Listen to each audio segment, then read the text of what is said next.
সবাই জানেন তো গণনার আগেই এই ধরনের হত্যালীলায় বেপরোয়া এবং এদের প্রোটেক্টর হচ্ছে মমতা ব্যানার্জি। ঠিক 2021 সালে 2রা মে গণনা সমাপ্ত হওয়ার আগেই বিকালের উঠিয়ে দিয়েছিল যে মমতা ব্যানার্জি জিতে গেছে। তারপরে আমার এলাকাতেও একই জিনিস সৃষ্টি করেছিল। এটা বেপরোয়া গোষ্ঠী এবং এদের সব কিছুতেই ছাড় আছে, কারণ এরা তৃণমূল কংগ্রেসের একটা সলিড ভোট ব্যাংক এবং এই কারণে পুলিশও প্রোটেকশন দেয়। আর সর্বোপরি বড় ছাতা তো আছে আমরেলি। যতগুলো উপনির্বাচন হয়েছে কি কায়দায় ভোট হয় সবাই আপনারা জানেন। আর পশ্চিমবঙ্গে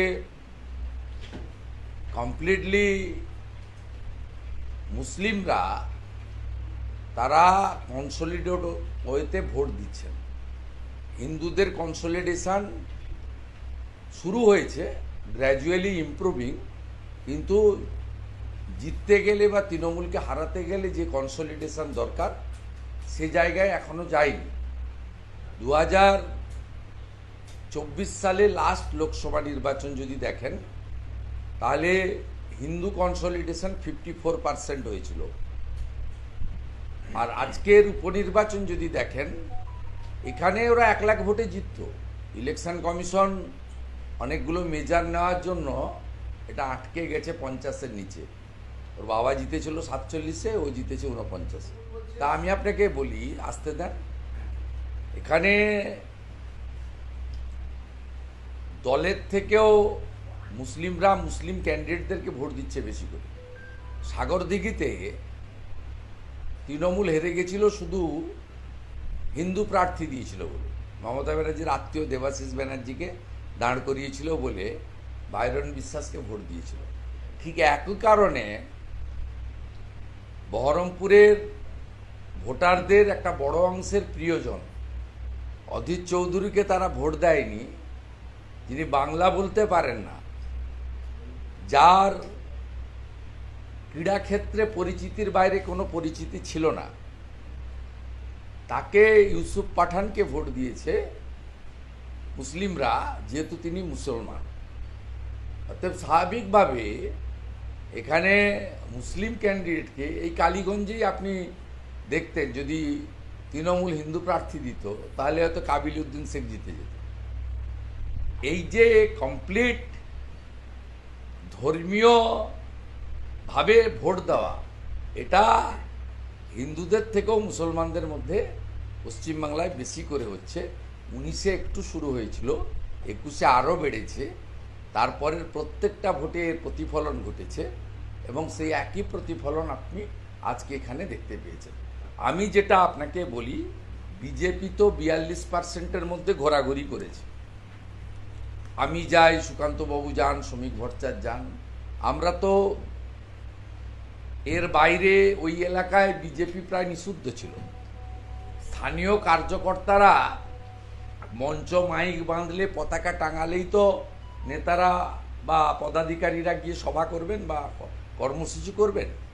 কমপ্লিটলি 58% জায়গায় কোনো পোস্টারিং, ওয়ালিং, ডোর ক্যাম্পেনিং বা কোনো স্তরে যারা প্রচারে যায় তারা নিষিদ্ধ ছিল, বিজেপি কমপ্লিট নিষিদ্ধ ছিল। আমরা ঘোরাফেরা যা করেছি 42%-এর মধ্যে করেছি। এবং আমি আপনাকে একটা উদাহরণ দিচ্ছি, আমি তো আগে থেকেও বলেছি যে এই হিন্দু কনসলিডেশনটা খুব এর যে এটাকে তো সামগ্রিক বলা যাবে না, সবসময় আমাদের মতো করে বলবো সেটা তো নয়, কিন্তু যে সিগন্যালটা কালীগঞ্জে উঠে এসেছে, it's a very good signal.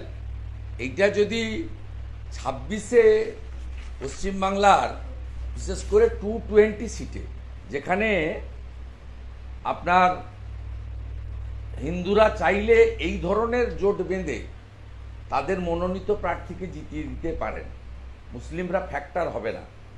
220 above Muslim vote আছে 102টা সিটে, 30% অ্যান্ড অ্যাবাভ।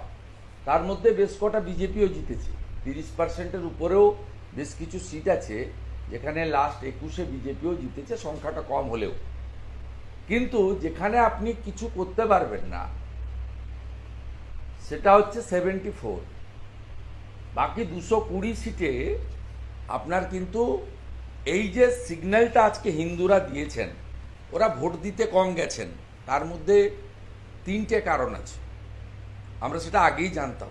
এক হচ্ছে উপনির্বাচন, উৎসাহ নেই। আমাদের 8-10 হাজার পরিযায়ী শ্রমিক হিন্দু বলেছে আমরা যাব না, জেনারেল ইলেকশানে যাব।